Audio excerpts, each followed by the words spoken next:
లక్షల మంది భవన మరియు ఇతర నిర్మాణ కార్మికులు నమోదు కావడం జరిగింది అధ్యక్ష. అలాగే 2019-24లో కేవలం 2 లక్షలు మాత్రమే భవన నిర్మాణ కార్మికులు కొత్తగా నమోదయ్యారు అధ్యక్ష. దీనికి కారణం అధ్యక్ష, అప్పటి ముఖ్యమంత్రి జగన్ రెడ్డి 1214 జీవో తెచ్చి డూప్లికేషన్ పేరుతో భవన నిర్మాణ కార్మికులకు ఉన్న సంక్షేమ పథకాలన్నీ కూడా రద్దు చేయడం జరిగింది అధ్యక్ష. అలాగే వారి పథకాలు నిలిపివేయడం కాకుండా అధ్యక్ష, అప్పట్లో సరైన ఇసుక విధానం కూడా లేకపోవడం వల్ల భవన నిర్మాణ కార్మిక రంగం పూర్తిగా కుదేలైంది అధ్యక్ష.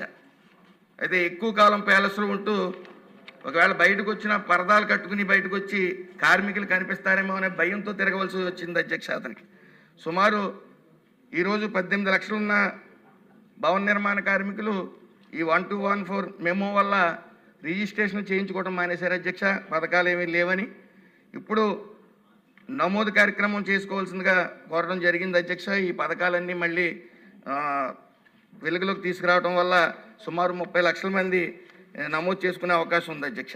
అయితే ఈ కార్మికుల బోర్డులో ఉన్న ధనాన్ని మరి అప్పటి ముఖ్యమంత్రి వేరు పథకాలకు దారి మళ్లించడం జరిగింది అధ్యక్ష. అలాగే ఇప్పుడు 1 కోటి మంది భవన నిర్మాణ కార్మికులు మరియు వారి కుటుంబ సభ్యులు జీవితాల్లో చంద్రోదయాన్ని నింపిన మన ప్రజానాయకుడు, నిరంతర శ్రామికుడైనటువంటి నారా చంద్రబాబు నాయుడు గారికి భవన నిర్మాణ కార్మికులు వాళ్ళ కుటుంబాల తరపున ధన్యవాదాలు తెలియజేయడం జరుగుతుంది అధ్యక్ష. అలాగే సభ్యులు మాధవిరెడ్డి గారు గతంలో ఏసీ మెకానిక్స్ గురించి అడగడం జరిగింది అధ్యక్ష. వాళ్ళు భవన నిర్మాణ కార్మికులు వెల్ఫేర్ యాక్ట్ కిందకి రారు అధ్యక్ష. వాళ్ళు చట్ట పరిధిలోకి రావడం లేదు అధ్యక్ష. వాళ్ళు ఆ భవన నిర్మాణ కార్మికుల కింద రావాలంటే ఈ చట్టాన్ని కేంద్ర ప్రభుత్వం సవరించవలసి పరిస్థితి ఉంటుంది అధ్యక్ష. దానికి కేంద్ర ప్రభుత్వానికి ప్రతిపాదన పంపించడం జరిగింది అధ్యక్ష మొన్న అడగడం వల్ల.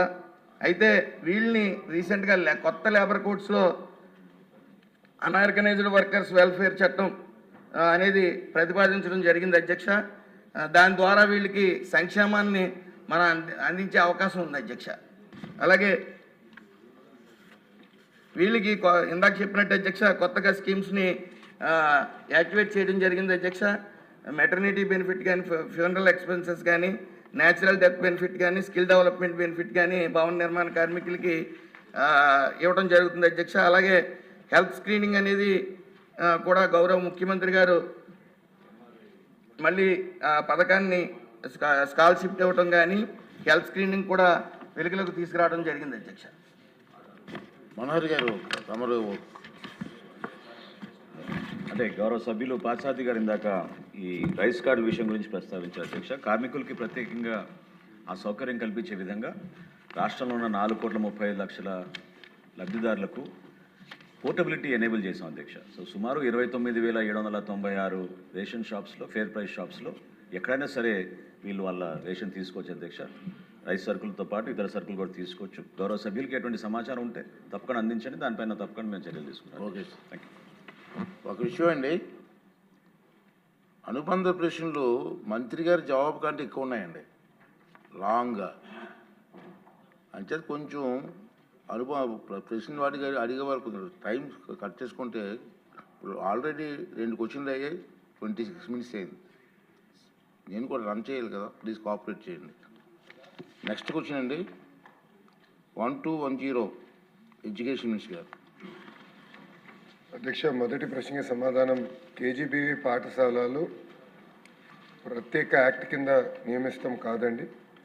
అది కేవలం ఒక scheme government of India July 2004లో ప్రారంభించడం జరిగింది. రెండో ప్రశ్నకి సమాధానం అనుబంధం 1లో పొందుపరచడం జరిగింది. మూడో ప్రశ్నకి సమాధానం లేదండి. నాలుగో ప్రశ్నకి సమాధానం అవునండి. 352 కేజీబీవీలు ఆంధ్ర రాష్ట్రంలో ఉన్నాయి.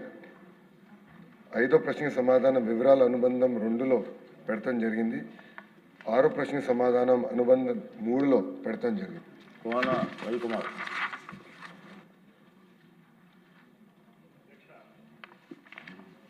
అధ్యక్ష, గౌరవ మంత్రి గారు ఇచ్చినటువంటి సమాధానంలో అధ్యక్ష, కేజీబీవీ పాఠశాలలో అధ్యక్ష ఇతర రాష్ట్రాలతో మన దేశంలో 30 రాష్ట్రాలు ఉన్నాయి అధ్యక్ష, 6 కేంద్రపాలిత ప్రాంతాలు ఉన్నాయి.